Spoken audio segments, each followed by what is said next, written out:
Perkenalkan, kami dari kelompok 6 akan mempresentasikan tugas PBL kelompok kami yang berjudul Pegadaian. Sebelumnya di sini izinkan kami memperkenalkan diri. Saya sendiri Meili Arianda dengan BP 200371. Dengan saya sendiri Nazla Yulia Mufti 20 10 11 5261 0376. Dengan saya Rian Gustanya Lakin dengan BP 200296. Dan saya Jennifer Matut Bella dengan nomor BP 200368. Dan saya sendiri Arif Ayudi dengan nomor BP 2000267. Baiklah, langsung saja pada sejarah Pegadaian Syariah. Pegadaian sudah beberapa kali berubah status, yaitu sebagai perusahaan negara atau PN sejak 1 Januari 1961. Kemudian berdasarkan peraturan pemerintah nomor 7 1969 menjadi perusahaan jawatan atau perjan. Dan selanjutnya berdasarkan peraturan pemerintah nomor 10 1990 yang diperbarui dengan peraturan pemerintah nomor 103 tahun 2000 berubah lagi menjadi perusahaan umum atau perum.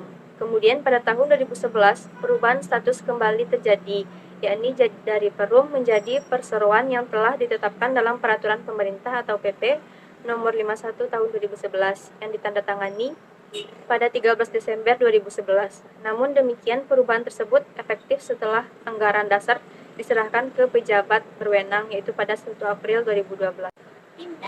Selanjutnya, secara umum usaha gadai diartikan sebagai kegiatan menjaminkan barang berharga kepada pihak tertentu guna memperoleh sejumlah uang, dan barang yang dijaminkan akan ditebus kembali sesuai perjanjian antara nasabah dengan lembaga gadai. Pegadaian terbagi dua, yang pertama konvensional dan syariah. Baiklah, saya akan langsung ke pembahasan tentang pegadaian konvensional dan pegadaian syariah. Yang pertama, saya menjelaskan tentang pegadaian konvensional. Pegadaian konvensional merupakan suatu hak yang diperoleh oleh orang yang berpiutang atas suatu barang yang bergerak yang diserahkan oleh orang yang berpiutang sebagai jaminan utangnya, dan barang tersebut dapat dijual oleh yang berpiutang bila yang berutang tidak dapat melunasi kewajibannya pada saat jatuh tempo. Yang kedua yaitu pegadaian syariah. Di pegadaian syariah ini menjadikan sesuatu barang yang mempunyai nilai harta dalam pandangan syara sebagai jaminan hutang yang memungkinkan untuk mengambil seluruh atau sebagian utang dari orang tersebut. Berikutnya yaitu tugas pokok pegadaian. Tugas pokok pegadaian yang pertama yaitu menyalurkan uang pinjaman atas dasar hukum gadai dan usaha-usaha lain yang berhubungan dengan tujuan pegadaian atas dasar materi. Yang kedua, tujuan pokok pegadaian yaitu memberi pinjaman kepada masyarakat atas dasar hukum gadai agar masyarakat tidak dirugikan oleh kegiatan lembaga keuangan non-formal yang cenderung memanfaatkan kebutuhan dana mendesak dari masyarakat. Baiklah, ke penjelasan materi selanjutnya, yaitu jenis-jenis produk yang bisa digadaikan. Ada produk utama, KCA, Krasida, Kreasi, dan gadai efek. Di investasi emas, ada emas mulia, tabungan emas, konsiasi emas. Dan di bagian produk syariah ada RAN, amanah, arum haji. Lanjutnya. Manfaat pegadaian bagi nasabah. Manfaat utama yang diperoleh nasabah yang meminjam dari perum pegadaian adalah ketersediaan dana dengan prosedur yang relatif lebih sederhana dan dalam waktu yang lebih cepat, terutama apabila dibandingkan dengan kredit perbankan. Manfaat pegadaian bagi perusahaan. Manfaat yang diharapkan perum pegadaian sesuai jasa yang diberikan kepada nasabahnya adalah penghasilan yang bersumber dari sewa modal yang dibayarkan oleh peminjam dana, penghasilan yang bersumber dari ongkos yang dibayarkan oleh nasabah memperoleh jasa tertentu dari perum pegadaian. Pelaksanaan misi perum pegadaian sebagai salah satu badan usaha milik negara yang bergerak dalam bidang pembiayaan berupa pemberian bantuan kepada masyarakat yang memerlukan dana dengan prosedur dan cara yang relatif sederhana.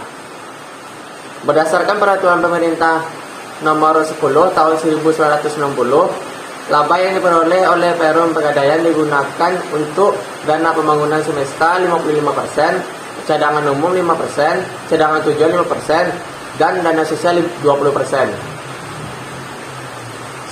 Selanjutnya adalah tujuan pegadaian. Membantu orang-orang yang membutuhkan pinjaman dengan syarat mudah. Untuk masyarakat yang ingin mengetahui barang yang dimilikinya, Pegadaian diberikan jasa taksiran untuk mengetahui nilai barang. Penyediaan jasa pada masyarakat yang ingin menyampaikan barangnya. Menunjukkan pelaksanaan kebijakan dan program pemerintah di bidang ekonomi dan pembangunan nasional pada umumnya melalui penyaluran uang pinjaman atas dasar hukum gadai. Memberikan kredit kepada masyarakat yang mempunyai penghasilan tetap seperti karyawan.